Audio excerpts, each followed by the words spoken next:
Europe 1, il est 6h41. Votre invité, Mathieu Béliard, est candidat Europe Écologie Les Verts à la mairie de Paris. David Béliard. C'est dur, c'est dur. Ça. Aucun lien. Je crois que vous êtes de l'Ain. Ah non, de Haute-Saône. De Haute-Saône, pardon. Ah oui, non, pour un habitant de l'Ain, c'est difficile.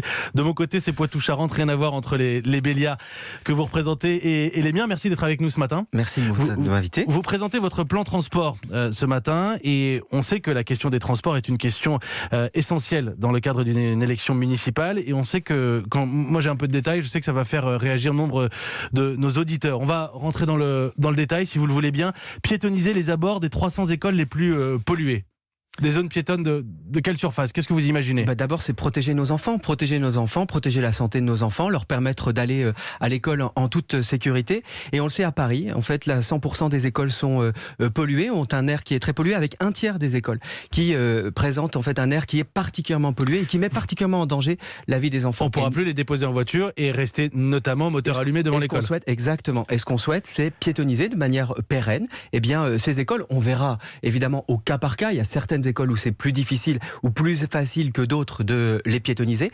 Mais nous, ce qu'on souhaite, c'est avoir cet objectif de créer 300 îlots de piétonisation où on peut venir à pied, à vélo bien entendu, avec des espaces qui soient des espaces végétalisés. Parce que c'est bon pour la santé. Trottinette pour les enfants, peut-être beaucoup. On les voit devant les écoles. Alors, la part belle aux piétons, la part belle au vélo aussi, avec un Paris 100% cyclable. Parce que vous imaginez, pour qu'on comprenne bien, ce sont des pistes à deux directions qui seraient sécurisées, donc isolées de la route. Exactement. On est d'accord. Très sécurisé. Doubler les lignes de métro qui sont saturées par des pistes cyclables. Oui, ça c'est une proposition. En fait, l'idée c'est de transformer véritablement la ville. Vous avez parlé d'un plan transport. Nous, on parle plutôt d'un changement de modèle. Juste un petit mot quand même sur la situation. On est dans une situation qui est une situation catastrophique, avec 12 jours de canicule cette année, avec des températures qui dépassent les 42 degrés, avec un jour sur 3 qui est un jour où on respire à Paris, dans la capitale, un air qui est un air pollué. Donc il faut changer de modèle. Et la première étape de ce changement de modèle, c'est le plan pour Paris que nous avons, nous, pour la transformation véritablement de Paris, pour ouvrir une autre histoire. Eh bien, ça passe par une ville où il y a moins de voitures. On veut libérer Paris de la voiture. De la voiture, il faut être très clair, parce que jusqu'ici, je vois pas comment on pourrait être contre, ça sonne très bien, sauf que l'idée de plus de trottoirs, plus d'espaces verts, plus de végétation, vous prenez sur l'espace de stationnement. Évidemment, aujourd'hui, en fait, il y a un accaparement. Combien de places de stationnement? Quelle part du stationnement en moins à Paris? La moitié en fait de la ville, elle est consacrée aujourd'hui à la voiture, à l'automobile. Si on prend les places de parking, si on prend les rues, si on prend les avenues, eh bien c'est la moitié. Cet espace-là, il n'est pas destiné en fait aux Parisiennes et aux Parisiens, puisqu'il y a que 13% en fait des mobilités, des transports qui se font avec la voiture individuelle. Nous, on souhaite pour les Parisiens, redonner pour les Parisiens. Oui, parce qu'il y a aussi beaucoup de banlieusards qui viennent en voiture. Bien sûr, mais évidemment, ça nécessite de transformer. Il faut transformer les choses. On transforme la logique. C'est-à-dire qu'avant, on pensait la ville comme une ville avec le tout voiture individuelle. Eh bien, demain, et c'est à partir de 2020, et c'est la proposition que nous faisons, c'est le plan que nous proposons pour les Parisiennes et les Parisiens, pour les municipales, eh bien, c'est de changer le paradigme. On change de modèle, et oui, eh bien, ça nécessite d'investir dans les transports en commun. Oui, ça nécessite de faire une ville qui est une ville 100% cyclable, où les enfants pourront circuler en toute sécurité à vélo. On fait quoi du périph'? Eh bien, le périph', on le transforme. On en fait un boulevard urbain, et ça reste en fait une voie de circulation. Et très vite, par exemple, on consacre, nous, c'est ce que nous proposons. Avec des feux, vous voulez dire, avec des feux, Oui, un espace où on peut vivre, un espace qu'on peut traverser à pied et qu'on peut traverser aussi à vélo. On change en fait. Mais avec des voitures dessus, je juste comprends. Le boulevard urbain, ça veut dire qu'il y aura une voie ou deux voies qui seront consacrées, exactement, qui sont consacrées à la circulation automobile, avec une voie très vite consacrée au covoiturage, au taxi, au VTC et au bus, bien entendu. On interdit les SUV ?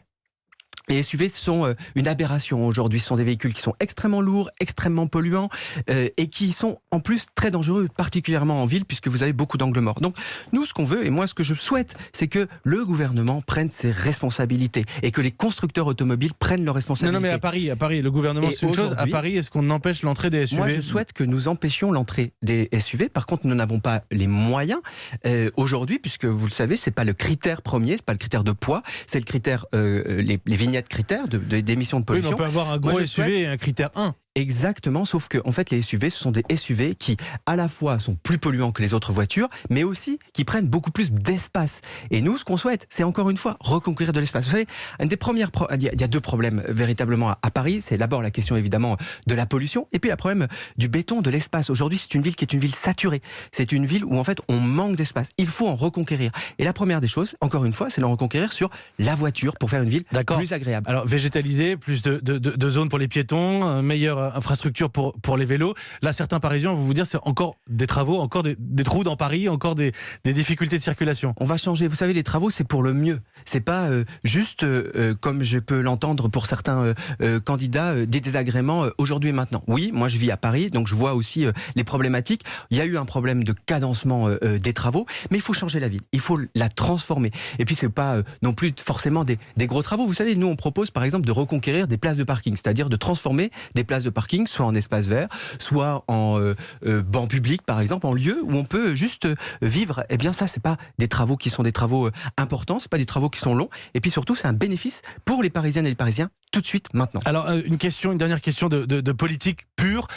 6 ans de gouvernance des Verts avec Anne Hidalgo. Est-ce que c'est son programme de deuxième tour que vous présentez ce matin, ou est-ce que vous allez vous allier peut-être avec un Villani, avec un Ganzer? Moi, je sais pas du tout. Moi, mon objectif aujourd'hui. Vous pouvez vous allier avec Villani? Mais non, mais moi, mon objectif, en fait, c'est de gagner. Ce que je souhaite, c'est gagner. Ce que je souhaite, c'est que demain, l'écologie soit victorieuse en 2020, et on fera avec tous les gens qui veulent transformer véritablement la ville, qui sont sur nos positions, qui sont sur notre projet. Et notre projet, par exemple, de libérer Paris de la voiture, eh bien, c'est une proposition que nous faisons d'abord aux Parisiennes et aux Parisiens. Et moi, je les invite à porter leur confiance sur les écologistes. Ça fait 30 ans qu'on travaille à ce plan, ça fait 30 ans qu'on est cohérent, ça fait 30 ans qu'on connaît bien les problématiques parisiennes et qu'on veut changer la ville. On va suivre de près. Pour l'instant, je donne les sondages, et ce ne sont que des sondages. On est à quelques mois des élections. Vous êtes à 11-13% selon les études. On va suivre de près cette élection, évidemment. Elle concerne 8-9 millions de franciliens quand on touche à Paris. Merci David Belliard d'être venu